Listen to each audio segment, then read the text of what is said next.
Hello, everybody. Good evening. There's only about 4 people here, but that's okay. That's okay. I'm not expecting a huge crowd, to be honest, because it is Easter Sunday. Happy Easter to everybody. Yeah, so not expecting a massive crowd, but I wanted to get in here and say a happy Easter to all of you. Because you guys are all awesome, every single one of you. And yeah, that's essentially all I wanted to do, and I forgot to turn my notifications off once again, so I'm going to do that right now. Bear with me one little second whilst I do that. There we go. I always forget to do that. So, hello, good evening. Hope everybody is doing well on this glorious Easter Sunday. I hope you've had a great day and are settling in for a fantastic evening. I know some of you are probably going to be having an Easter dinner just about now, and that's fine. As I say, you can catch this on the replay, but essentially this is just going to be a Q&A show. We probably will not do the whole hour. We'll see. It's kind of up to you guys. If you want to stick around for the whole hour, then we'll do a whole hour, but I'm not expecting that to happen. I'm not expecting that we'll get our usual 25, 26 people here, because I think a lot of you are having family time, and that's great. It's midnight here in Scotland, and my kids and my wife are asleep, so there would be no point in me having family time. So, so that's why I kind of decided I would still go ahead and do a show anyway. So, hope everybody is okay. As you can hear, I am a little bit in better voice. It's a little bit husky still, but it's back up at its normal octave, which is great, because for the last 3 weeks, I've been sounding like flipping the late, great Barry White. So it's nice to not have that great, big, low voice anymore. I'm glad to have got rid of that. My cough and all of that is gradually dying away. It's still kind of around a little bit. It's bloody annoying, but it's kind of, it's not so bad now. I can handle it. So who do we have here? We have Bobby Booth was the first one in the door, and I should put the timestamps on. That always helps me. Yeah, Bobby Booth was first in the door, and then Just Bob says, sorry, I'm going to miss tonight's show, Easter dinner with my beautiful wife. Awesome. Have a great show and a happy Easter to you and your family. Well, thank you very much, Just Bob. I hope you watch this on the replay. You are awesome. Thank you very much. Enjoy your dinner. I hope you have enjoyed your dinner by the time you watch this. Kyle is here. Thomas from all the way over in the Philippines is here. Kyle says, just finished watching the David Crosby documentary. Yeah, it's pretty awesome, isn't it? David Crosby is a phenomenon. He really is a total phenomenon. He's a fantastic musician and a terrific songwriter. And nowadays he has the folks of Snarky Puppy, Michael League in particular, working with him, which is terrific. He loves surrounding himself with much, much younger musicians. And in particular, Michael League has been producing his last couple of records, and they are awesome. The production values are extremely high, as you'd expect from somebody like Michael League, which is very, very cool. And we've got a couple of donations coming in already. I'll get to those in just one tiny little second.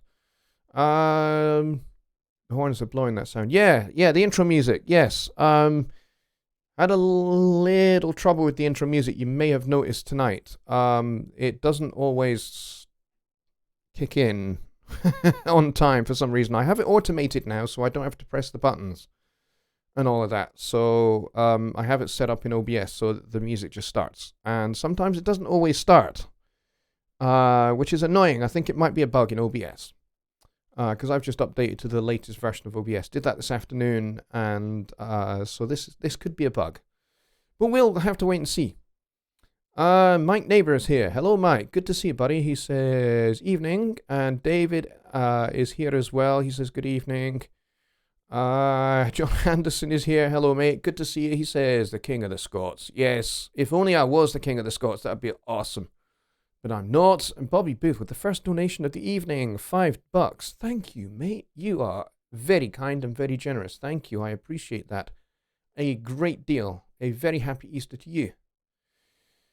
Lorenz is here. Hello, mate. He says, Happy Easter. Happy Easter to you too, my friend. Hope you're having a great time with your family and your friends. Or at least your family anyway. We can't have a great time with our friends at the moment because of COVID-19 as it spreads around the world and puts the whole world into lockdown. It is a very unusual time. If you're watching this live stream some point in the future when COVID-19 is history, then yes, this is a very unique time that we are going through.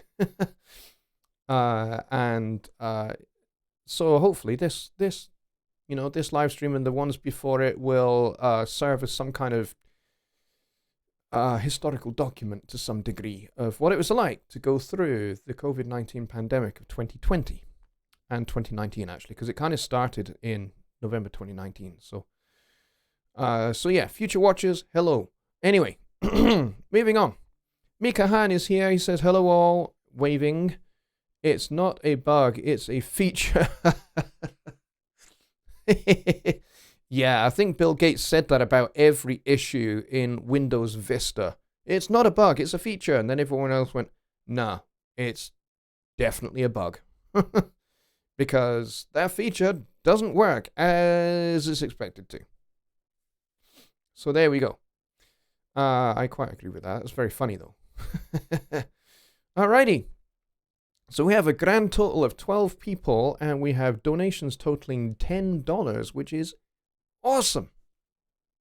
That's fantastic. I had no expectation of any donations whatsoever. In fact, I'll tell you the truth.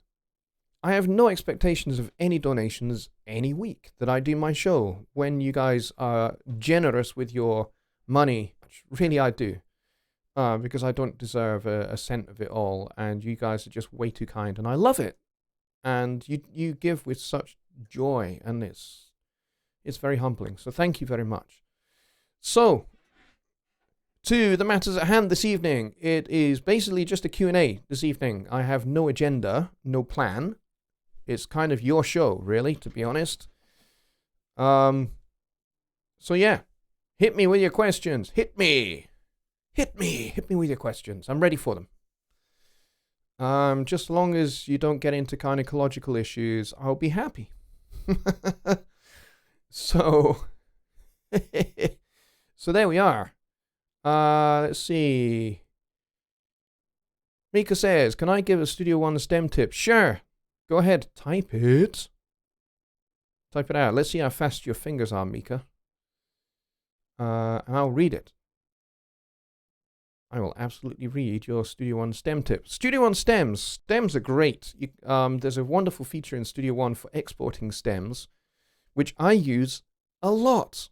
In fact, I use it almost every day.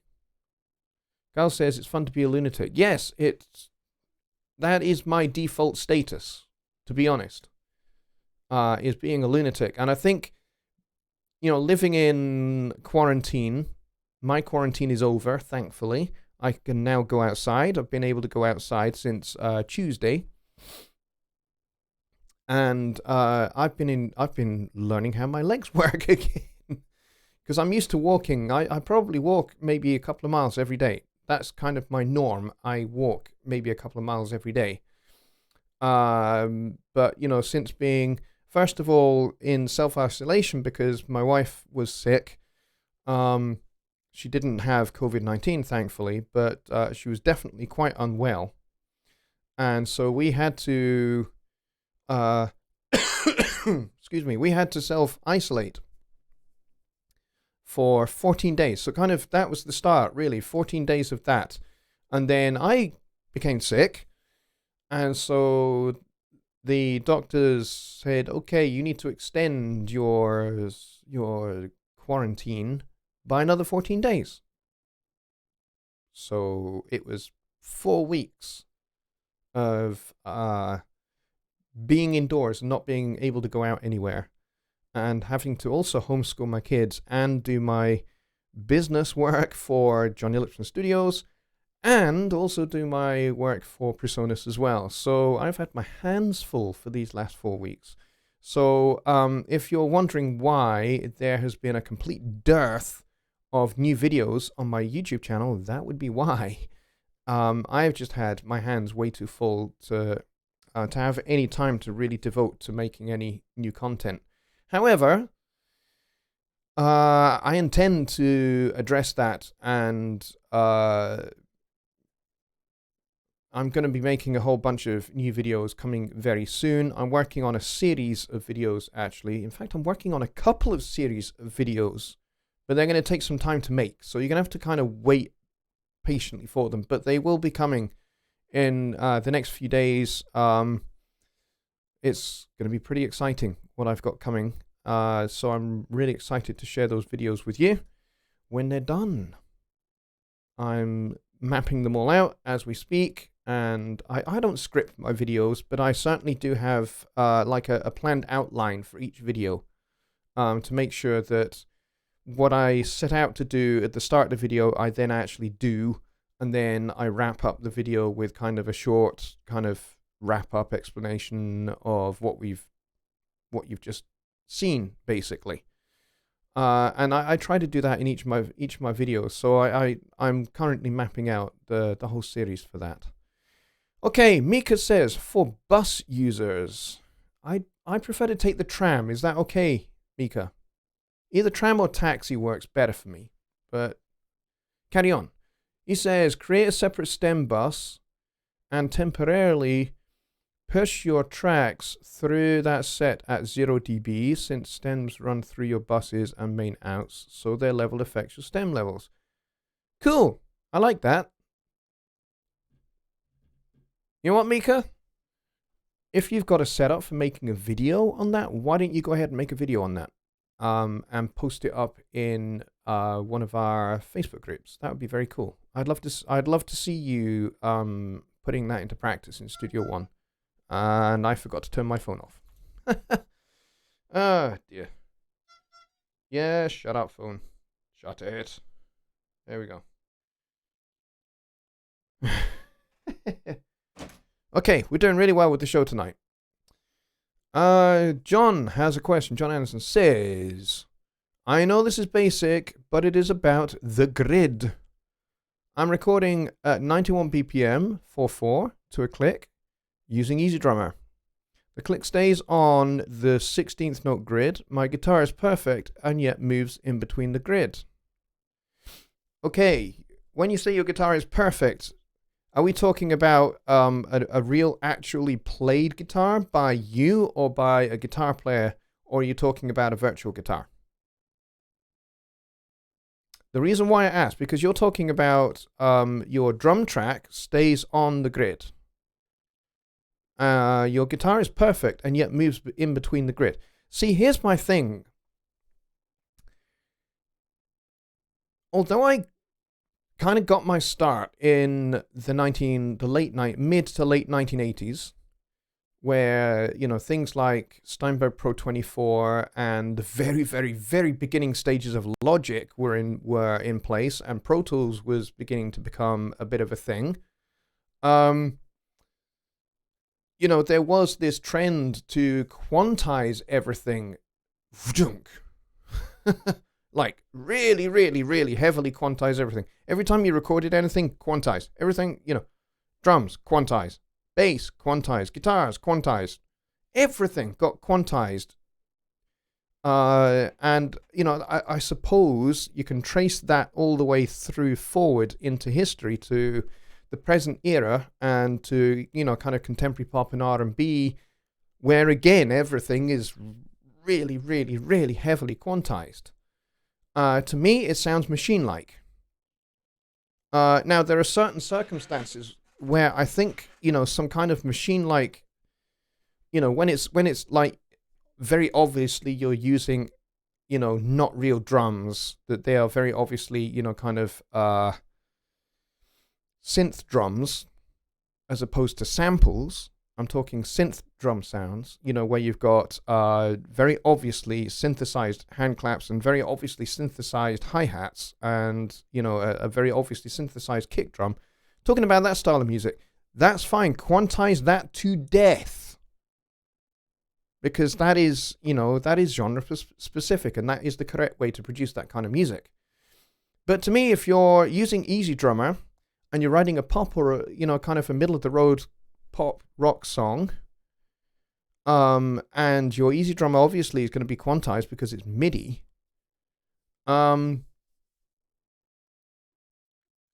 I think everything else can be that little bit looser. It doesn't matter too terribly much. Especially if when you're playing your guitar, you're playing along to it. Now here's the thing. When you're playing along to something that's been quantized, it will expose your natural sense of time and how you play. It will expose your playing technique. And you'll listen back to it and you go, man, am I really that out of time? And the answer is yes, you are. You absolutely are that bit out of time. And so I guess the answer to your question is, how does it feel? How does it feel? And immediately my mind is cast back to Star Trek, the Voyage Home, when Spock is on Vulcan and he's going through tests with a computer, and he's answering a series of questions, and then it after several questions which he answers spectacularly, the computer then asks him how he feels, and he says he doesn't understand the question. And so yes, the answer is, I think, how does it feel? How does the guitar feel? Does it feel like it's out of time? Does it feel like it's uncomfortably out of time? Or does it feel like, hey, it's just a little bit, it's got some wiggle to it? If it's got some wiggle to it, leave it.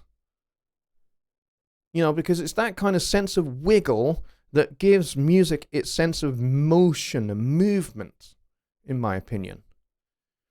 So I would say just leave it. On the other hand, you could just for schnitz and schniggles, as my good friend Warren Hewitt would say, quantize your guitar part. See how it sounds. If it makes it sound better, then by all means go for it. But if it doesn't, if it hurts it and it takes away some of that sense of swing, that sense of motion, then, don't quantize it. Leave it. That would be my view. Mika says, creating templates with specific stem busing has made my Studio One workflow much easier. Studio One's a breeze in this department. Excellent. Glad to hear it. John says, additional note, I have used the bend marker, so that is why I can say my guitar is perfect. Okay, gotcha. Well, if that's how it is, then that's cool. Snidely says, he is risen. Yes, absolutely. John says, I'm playing the guitar. Well, there you go. If you're the guitar player, then it's kind of down to your playing technique. And if your playing technique is up to snuff, then it will feel good. And to be honest, you won't need to quantize it that terribly much. You'll maybe need to put the odd occasional bend marker to deal with kind of the worst offenders. And to be honest, if I'm playing something on here that is particularly rhythmic, then yes, I would do that. I would maybe just tidy it up a little bit in the places where it is most obviously uncomfortably out. But if it doesn't sound uncomfortably out, leave the heck alone.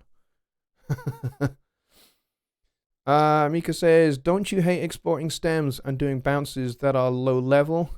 Creating a mix bus for your mix level control and stem buses set at 0 means you can leave your main outs at 0. I always leave my main outs at 0, to be honest. I can't even remember the last time I touched the main output fader.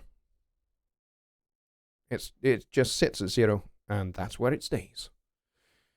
Mika says you can carefully set up Studio One's Humanize feature to give some life to those static MIDI preset tracks from Easy Drummer. Yes, you can do that as well. You absolutely can do that. John says, I have it sounding fine, just really curious how it's displayed against the grids. Yeah, don't worry about how it looks. Don't worry about how it looks on the screen. Worry about how it sounds to your ears. Because at the end of the day, the end user, the consumer of your music, the people listening to your music, are not going to be sat in the sweet spot in your studio looking at your studio on screen. They're not going to see how lined up to the grid it is or isn't on the screen. They're going to be listening on earbuds, out of their phone speaker, or they're going to be in the kitchen listening to your music whilst the music is being played in the lounge. So they're not going to have the same frame of reference that you have. If it feels good and it sounds good, it is good, to quote Duke Ellington. And really, that's all there is to it. You know, there are some people that I'm not going to name names, but there are some people that post in our Facebook groups, and, you know, one of the things they post about is, you know, they'll super zoom in on something where the difference between, you know, here's the first 16th note of beat 3, and here's the second 16th note of beat 3. This is how zoomed in they are. And they'll be complaining about where the transient starts on a distance that big between 1/16th and the next 16th note. I have never ever understood that. It doesn't make any sense to me. Because really it should be about what comes out the speakers. How does that sound? How does that sound in the context of all the other instrumentation? Does it sound good? Then it is good. Leave it alone. You know? I get this quite a lot from folks who say, is that, you know, they'll send me a track and they'll say, you know, what are the compression settings you would use on this track, on this guitar part? And they'll send me just the stem of the guitar, of their acoustic guitar. And they'll say, you know, what are your exact settings? I want to know what your settings are for compression for this. And I'm just like, what's the context? That's the first thing I send back is, what's the context for this acoustic guitar part? Is it a solo part all on its own? It's just a solo piece of music for guitar? Or is this guitar in the context with a rhythm section and with a vocalist? And other instrumentation around it? You know? It really doesn't matter what my settings are for a compressor on an acoustic guitar. It matters how it sounds. So, you know, for some people, they may well crank the heck out of the ratio. They may do 20-1. You know, they maybe do a very, very high ratio and a very low threshold or something like that. And, you know, you look at the settings, you go, gosh, that just looks way over the top. But then you listen to the result and you go, oh, actually, that sounds pretty good. And that's the whole point.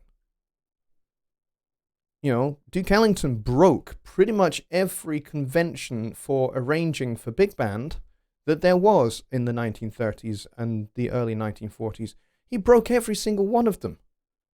And he ended up actually pioneering a whole new set of rules, to be honest. But yeah, he broke pretty much every arranging convention of the time, and he ended up rewriting how we write for big band. Pretty much him and his co-arranger Billy Strayhorn and Count Basie, between them, they pretty much tore up the conventions of the day for writing for big band. And developed a whole new way of writing for big band, and you know, how you voice things across your band. And you know, that was Ellington's motto, really. If it sounds good, it is good. Who cares?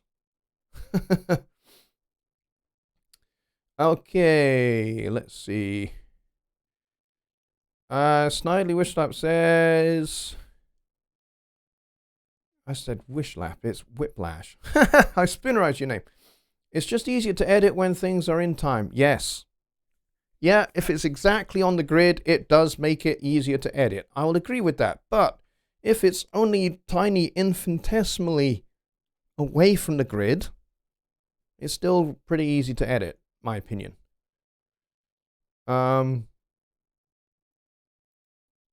But yes, I agree it can lose its humanity if overdone. For sure, I think live music should not be played when listening to a click. We are not machines. I kind of agree to that to a degree. It depends upon what you're doing. I mean, there are some great live acts out there that incorporate backing tracks, or they'll incorporate some things that they trigger that are tempo specific. Adam Neely's band, Sungazer, for example, they run Ableton Live in their show with their band because they use Ableton Live to trigger certain time-specific events within a song that they can't actually play themselves because they don't have the instrumentation on the stage. So, there's that. Mika says, I try to avoid the arranger view as much as possible when I'm mixing. Yep, I pretty much never use the arranger view when I'm mixing.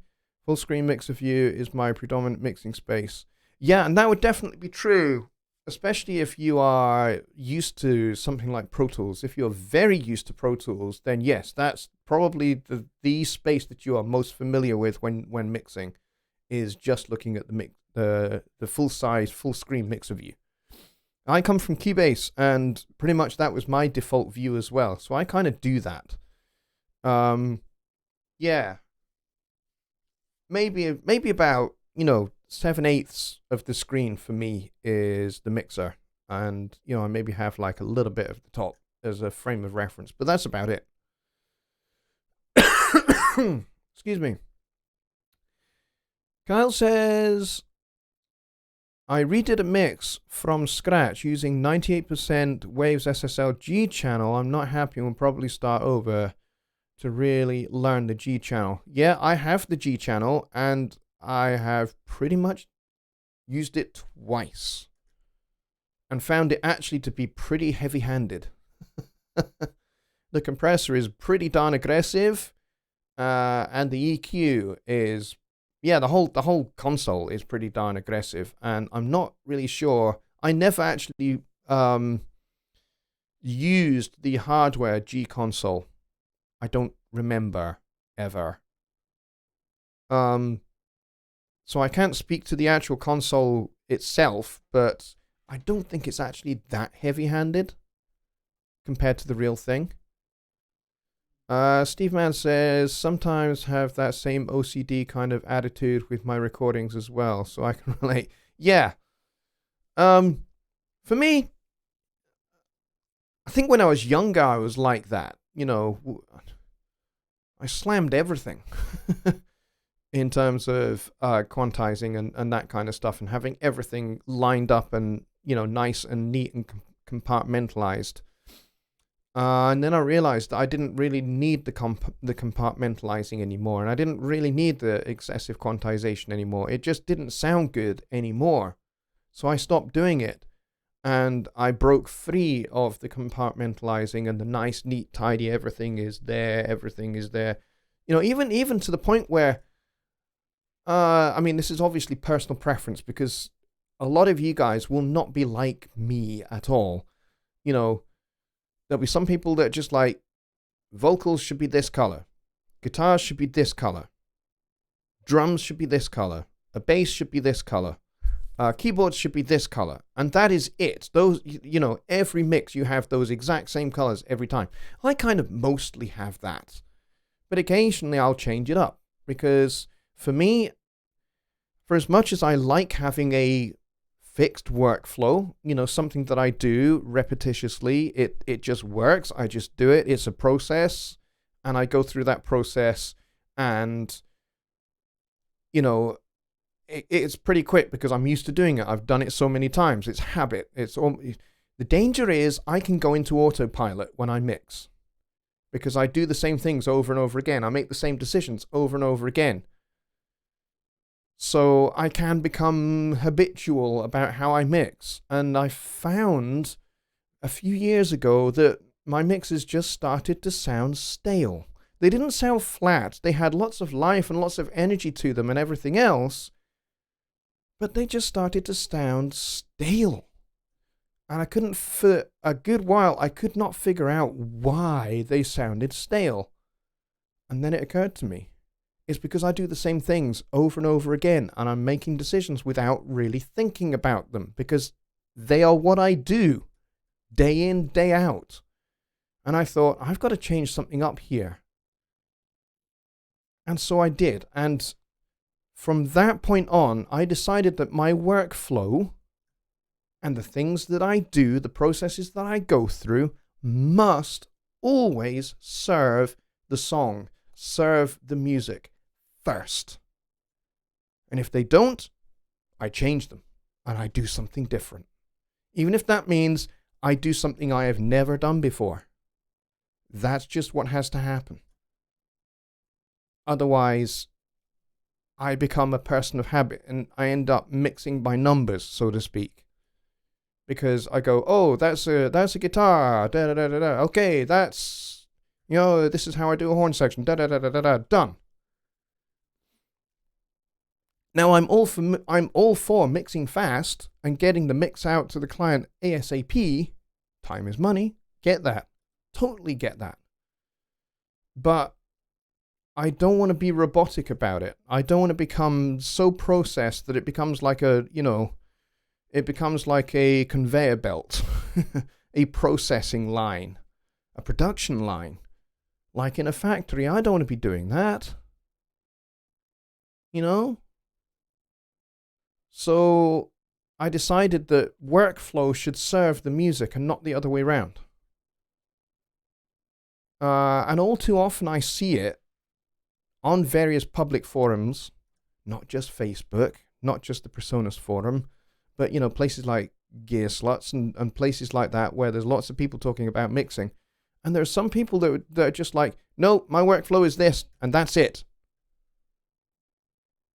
It's, that's my workflow. Nothing shall change my workflow. And I'm just like, wow. You're a slave to your workflow. And you're no longer serving the music. The music must be squished, squashed, constrained to fit your workflow. I was just like, I thought mixing was an art. I thought mixing was a craft. And, arts and crafts are a thing that moves, grows, breathes, and all of that. You know what I mean? So, anyway, that's one of my pet peeves. And I didn't mean to get I did not mean to get all preachy about it. But there we go. Let's see. Steve says, music should be human and not robotic. However, techno and industrial is more about the technical aspect of recording. Yes, it is. Techno, by its name, and industrial, by its name, means it has to be robotic. And for that genre, being robotic is correct. It is absolutely correct. Totally get that context is everything. Absolutely. Mike says the SSLE channel is so much better, especially the Plugin Alliance version. Yeah, Plugin Alliance SSL channel strips are amazing. Totally agree with that. Snidely says, in a worship situation, I believe click tracks are not of God. When I hear worship teams using them, I can always tell because I can hear them chasing it around. It's much more worshipful to be human. I've got my own opinion on that, and I'm kind of not really going to go down that little rabbit run. I think it depends, and I disagree on the theology of click track or not to click track. As far as I can recall from my 2-year diploma at Bible college, there you go. You now know that I did a 2-year diploma course at Bible college. There you go. And my study of New Testament Greek, I don't ever recall seeing anything about click tracks in any of the epistles. So, there it is. That's my opinion on click tracks in a worship context. Just learn to play together. Well, you know what? Sometimes it's not just about, playing together. Sometimes it's about, creatively triggering electronic elements in a worship context. Seen it happen, seen it done extremely well. and I worship Jesus in that context, and it was great. So, anyway, John says, oh, one more. Any suggestion on reasonable controller to use with presents? This guy. No, I'm not specifically recommending this, but this predates most things in actual fact. I got this in 1993. My headphone cables got snagged. I got this Yamaha QS300 in 1993 or 1994. I'm not quite sure. I can't remember which. But one of the others. And I have used this with Cubase. And I have used this with Studio One. And it works perfectly. So anything that you can plug into your interface or into your computer via USB and has good quality drivers will do you well. Now, if you're concerned about having a weighted piano action because you are a piano player, then get something like this, the Clavier Nord. This will connect via USB. It does have MIDI DIN in and out, but it also has USB as well. So I think you can connect this to your computer via USB and have it detected in Studio One. If you can afford something like this. This is like $2.5 grand worth of kit, this guy. And this has a fully weighted piano action. It's actually a tiny little bit heavier than a Yamaha C7 Concert Grand. Tiny bit heavier. So it's a little bit kind of more Fender Rhodes action than acoustic piano action. It's just that little bit heavier. But key latency in terms of when the key comes back up, key responsiveness is pretty quick. Unlike a Fender Rhodes where the key responsiveness is actually a little bit slow. And when you're actually playing a real Fender Rhodes, you have to play slightly ahead because of that key latency. You get used to it. But you do have to make a small adjustment to your sense of time when you're playing a real Fender Rhodes compared to this. But yes, get something that you can just plug in. And there are lots of them. And actually, they don't have to cost hundreds and hundreds of pounds.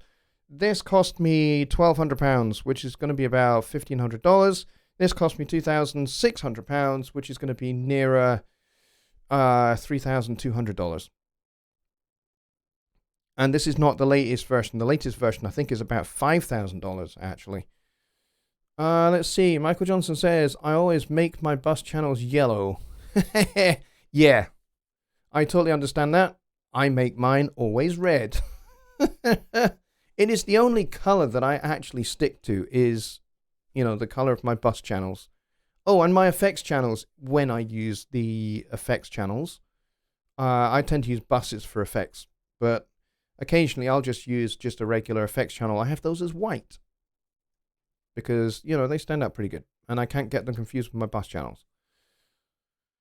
Let's see. Snidely says, yes, click tracks are great live if you're a robot. Yeah, I kind of don't agree with that. And it has nothing to do with whether you're a robot or not, in my opinion. But we're not going to have an argument about that here. You've kind of, stated your opinion, I've stated mine. And that's cool. You're entitled to yours. And that's all right. Let's see. Thomas says, one dislike. I don't understand why people watch a live show they don't like so long time they have to feel to hit the dislike. I've got a confession to make, folks, and I don't know if you've noticed this. But I have a serial disliker.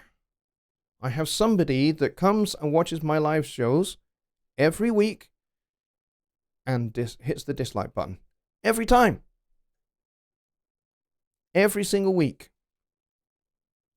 And they'll go away for a couple of weeks. And I'm pretty sure, those couple of weeks, they're probably on holiday somewhere or something. But, when they come back, I know they're back because, tomorrow morning when I watch this show back to see kind of what production quality is like, I'll see that there is a dislike there. Strange but true that somebody feels that they need to hit the dislike button every week. But there you go. People are weird.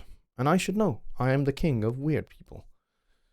Snidely has to go. He's got to go make some flatbread. Cool. Awesome. He says, got to go, but thanks for all you do. You're very welcome, and thank you for coming in and bringing your contribution. I appreciate that.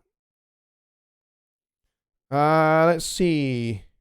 Billy Morgan is here. He says, good evening, everyone. God bless. Late, but I made it. Billy, you are awesome. I'm glad you're here. Thank you very much for coming, my friend. And yes, you are a little late, but that's okay. You know, I always have an open door on my shows. You know, people can come and go as they please. I'm absolutely fine with that. Especially on a night like tonight when it's Easter. You know, that's all cool. Final Saga is here. Final Saga, I have not seen you in a long time. I'm glad you're here. He says, does that Nord have aftertouch as well? Well, I have a sustain pedal that goes with it. And it does have some aftertouch, yes. And it records the aftertouch MIDI as well. So yeah, that's pretty good.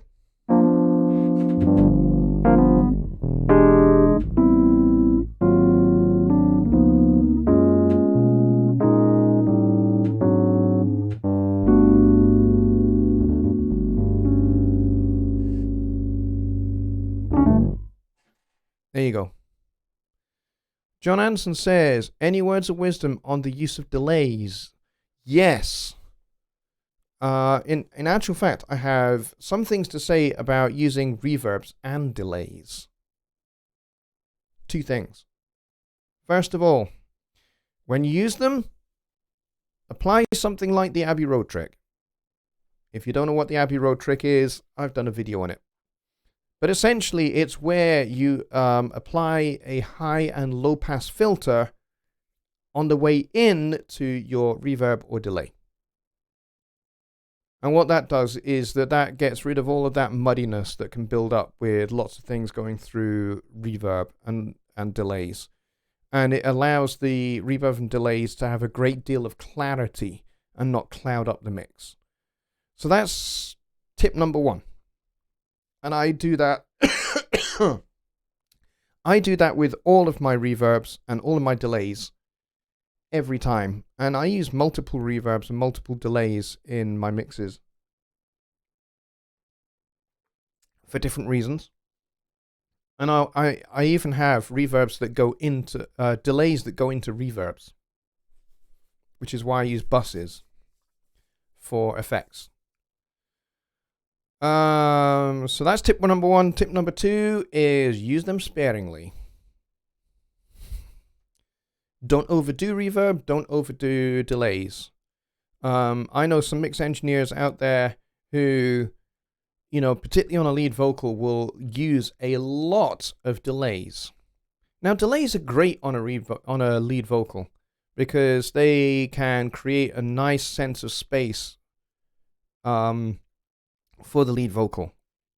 And for that reason, you know, it's obviously a very popular technique. But if the delay is too loud, too up front with the lead vocal, for me, it becomes very distracting.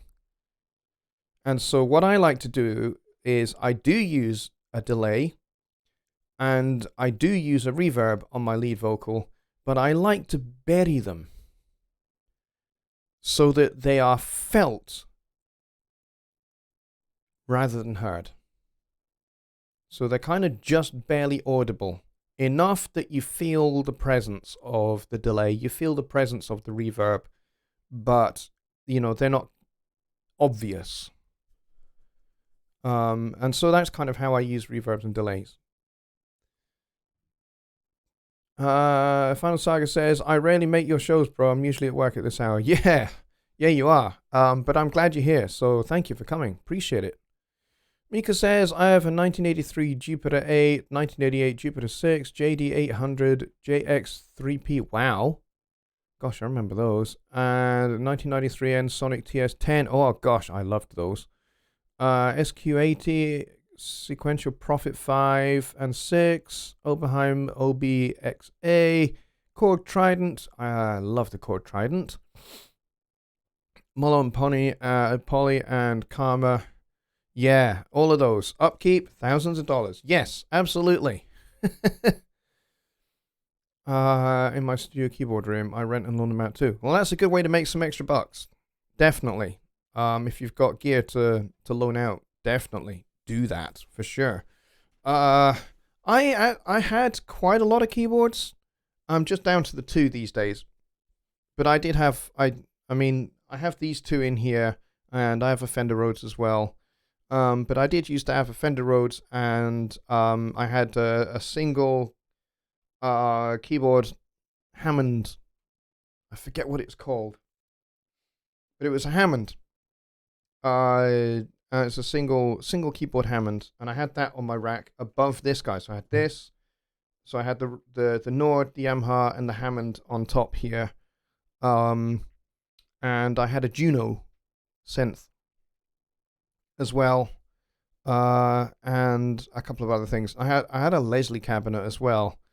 So I had loads of stuff which I couldn't fit into the house where we lived before. So I got rid of quite a lot of it. And so this is what I have now, and it just works for me. I've gotten used to having just a select few keyboards. But I used to have a Korg M1, if you remember the Korg M1. That piano sound became iconic, didn't it? Yeah, totally. I can totally recognize, if I was to do a blind test of digital keyboards and their piano sounds, I could pick out the Korg M1 piano sound very, very easily, because it became a bit of a classic. So we've had 17 or 18 people in here, which is awesome. Steve says, can you explain the high and low pass trick on the reverb and delay a little more, or guide me to the video? Okay, I can definitely describe it a little bit more. In fact, it may help if I actually show it rather than anything else. The Hammond SK, that's what it was. Thank you. Yes. I couldn't quite... I easily forget model numbers and that kind of stuff. I know there are lots of people that geek out on model numbers. For me, keyboards have just been a tool of my trade. And if it plays sounds, I play it. That's always been my philosophy. To be really honest. So, should I create a new song? I will create a new song. And we'll go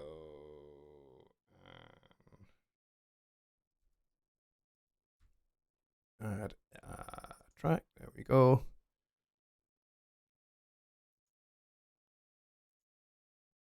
All right, so Studio One. I've got the audio track here. And if I put the monitor button on, you get the doubling. So I'm going to turn that off because we don't want the doubling at the moment. We will in a minute because we'll need to hear the effects.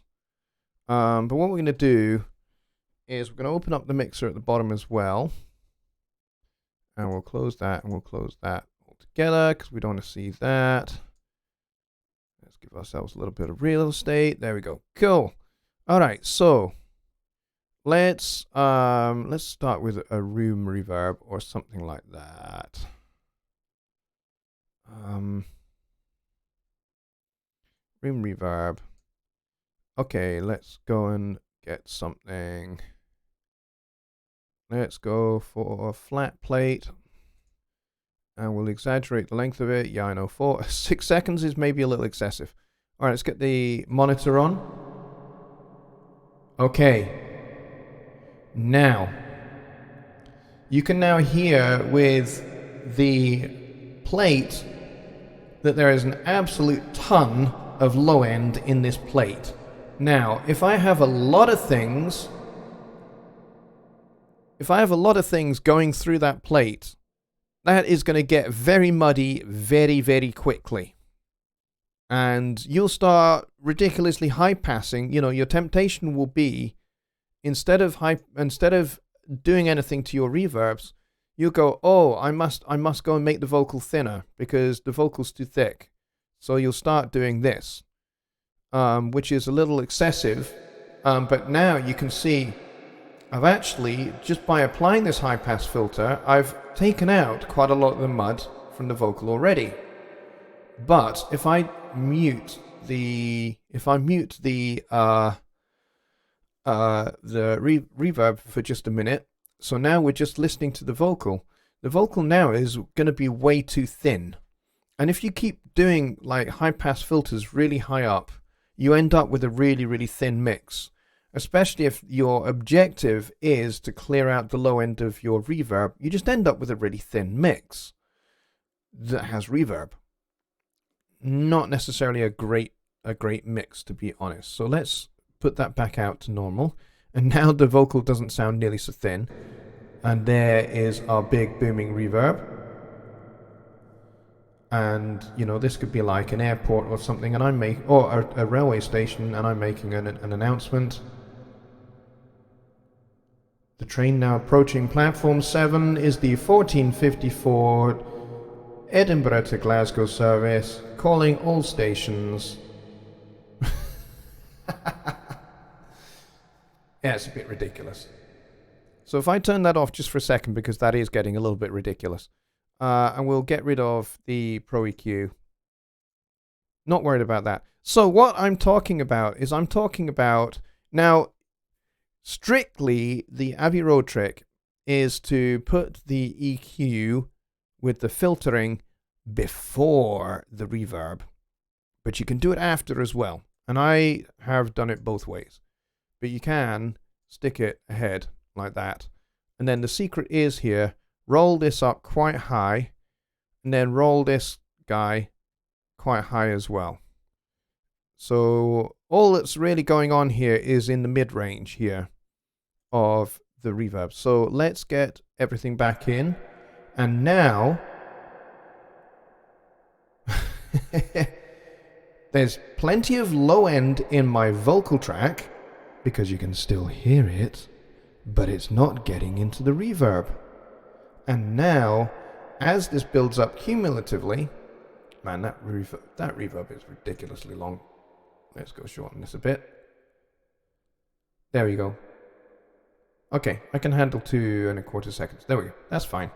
So you can hear the low end in the voice, especially when I get right on top of the microphone. There's plenty of low end in the vocal, but it's not coming through the reverb anymore. And now that will be nice, and, you know, as I start adding other sources into this reverb, it's not going to get cluttered up and it's not going to get muddy. And that is essentially how this trick works. All right? And you can do the same with delays. Let's go get a delay. And I'm going to turn the monitoring off again. Let's go and get a delay. Let's go with the analog delay. We'll slap that in here as well. And we will ping pong it. Hello. There we go. All right, let's mute the reverb channel. And now you've got me going across your head. Now, cool thing about this analog delay is it already has a high and low cut.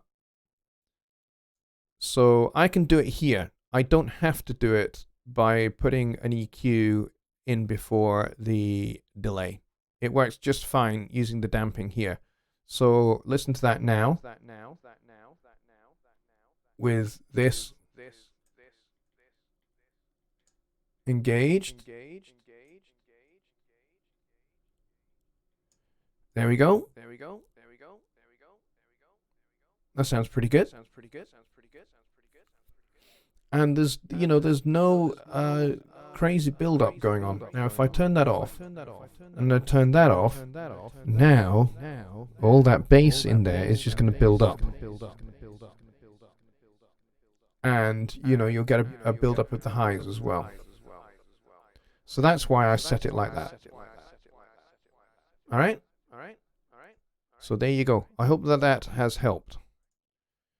And we'll get rid of that. And we'll go back over here. Hello.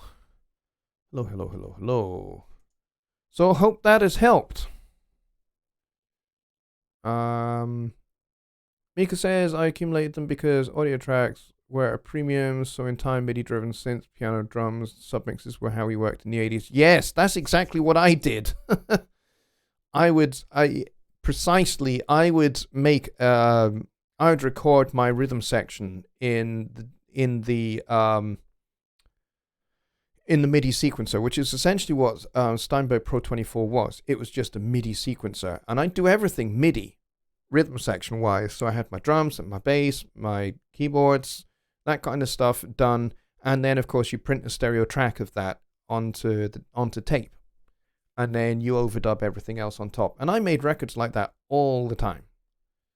So yeah, that's exactly how we worked. Let's see. Mika says I have a shit ton of drum boxes too. Yeah, I bet you do. And Mike is away to bed. Good night, Mike. Steve Mann with the $10 donation. Thanks, buddy. I appreciate that very much. I hope what I just showed you there about the Abbey Road trick with the verb and delay really helped. I hope it helped. It's a fun little trick, and it really does clear out a load of space in your ambient effects without you ever losing the power of the ambient effects. Lowen says, I used to MIDI up to a brother sequencer. I think they made typewriters. That's exactly what they made. Yes. I still have my brother typewriter. Yeah, here in the States that's called a hater. Yeah, it is here too. Steve Mann says, trying to keep it more behind you rather than in front, I see. Yeah, that's kind of what you do when you use filtering on reverbs. You allow them to create the space around your audio sources without them becoming up front and swamping your audio sources. So your audio sources always retain their clarity. And the reverb serves as a sweetener. You know how it is when you drink a cup of coffee that's not yours. You accidentally pick up someone else's coffee and they have 3 or 4 spoonfuls of sugar in that, and you have none in yours normally, and you pick that up accidentally and you drink it, and it's just like, oh, distasteful. Yeah, well, too much ambient effects or ambient effects that are just too thick will do that. It's called audio treacle, in my opinion. So, that can happen. So the best way to avoid that is by some filtering EQ-wise on your reverbs and delays. Makes a big difference. Steve said, thank you, Dip. Excellent. John says, wonderful demo on the reverb and delay. Thank you very much. I appreciate that. That's very, very kind. You guys are all great. All right, so if we got any more questions, I'll take one more, and then we'll call it a night. I got a really itchy nose. Sorry. Kyle is saying good night as well. Billy says, good night, everyone. God bless. And please remember, before you go to sleep, the true meaning of Easter. Yes. Excellent comment. Excellent comment. So, yes, I'll take one more question and then we'll call it a night, because we are now at 1 a.m. or 7 p.m. Central Standard Time. I'll take a swig of my tea whilst I'm waiting for you guys.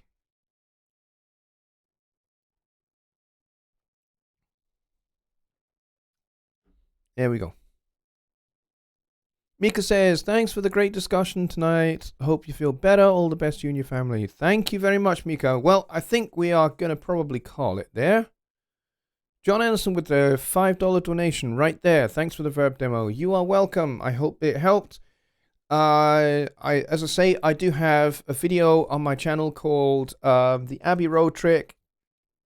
Just go after this show's finished, obviously. On my channel, in the search box, just type Abbey Road Trick and the video should pop up, and then you can just watch that. And it actually, in that video I show you both ways to do it. either putting the EQ before or after. Technically, the EQ after the reverb or the delay is not the Abbey Road trick, technically, but it's a variation thereof. And there are some purists who say, no, you can't call it the Abbey Road trick if you're putting the EQ after it. You can't call it the Abbey Road trick. Well, it's a variation on the Abbey Road trick, and I think that's allowed. So, you know, whether you put the EQ before or after, I think don't matter. That does not matter quite so much as the result. If the result is it clears up space in the highs and the lows for your reverbs and delays, then it doesn't really matter whether you put it in front or behind it. In front or after, I should say. Kind of up to you. Try it both ways and see which one you prefer. All right, on that note, I'm going to say a very good night. And in fact, I'm going to leave you with this last thought because Mika has the last question of the evening. And I think it's a really, really important question. And it's something that we should all go away thinking about this week. The question is, what is the meaning of life? I have a really, really simple and short and succinct answer to that question. I mean, I have a much longer version, obviously, and I could sit down, you know, if we weren't socially isolating and in quarantine and all of that, I could sit down and we could talk at great length and we could unpack this really simple idea. But the short answer is 42. Have a think about how you might elaborate and expand and unpack that idea, and maybe we can do a show on it sometime. All right, folks, I'm going to bid you all a very good night. Thank you very much for coming. And thank you very much for all of your comments. You guys have been awesome. And thank you so much to those of you that donated. I appreciate it very, very much. So I'm talking to Bobby Booth. I'm talking to John. I'm talking to Steve. And actually, John made 2 donations. So he is extra specially cool for making 2 donations. I appreciate every cent of your donations. You guys are amazing. You're all amazing. Every one of you that came on the show tonight, you're all amazing. But you guys that actually donated money, you get extra special props. Thank you. And on that note, I'll bid you all a very good night. Good night. See you on Wednesday over at Jonny's channel for Songwriting Simplified. And otherwise, you'll see me around somewhere in the meantime. Take care. Good night.